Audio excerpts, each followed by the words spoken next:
Incoming transmission standby. Welcome to the Nod News Network. The Republican frontrunner said Kyiv could lose less territory if it compromised with Russia before the fighting began. Former U.S. President Donald Trump told NBC News in an interview broadcast Sunday that Ukraine could have avoided hundreds of thousands of deaths and lost less land if it had reached a peace deal with Russia before the conflict began. Started in February last year. Trading Ukrainian territory to Russia is negotiable, Trump told NBC host Kristen Welker, adding that a lot of people expect Kyiv to drop its claim to Crimea and other areas of the country in exchange for that. For peace. So they could have made a deal where there was less territory lost than Russia gained, Trump continued. They could have reached a deal where no one died, they would have had a Ukrainian state.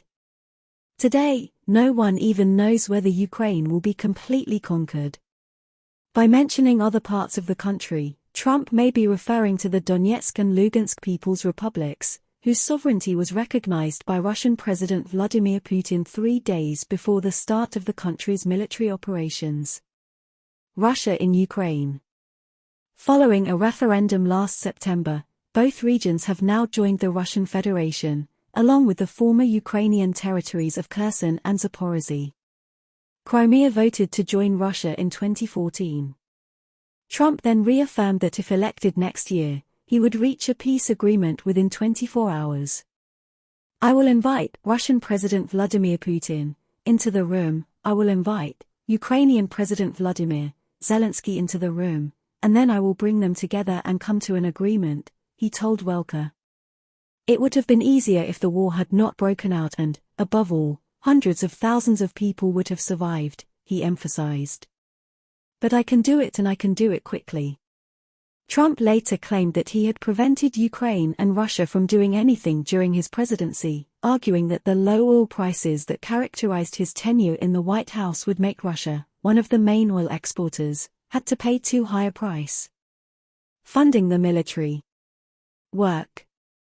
Trump's views on Ukraine are in stark contrast to those of President Joe Biden, who has pledged to fund Kyiv's military for as long as necessary to defeat Russia on the battlefield.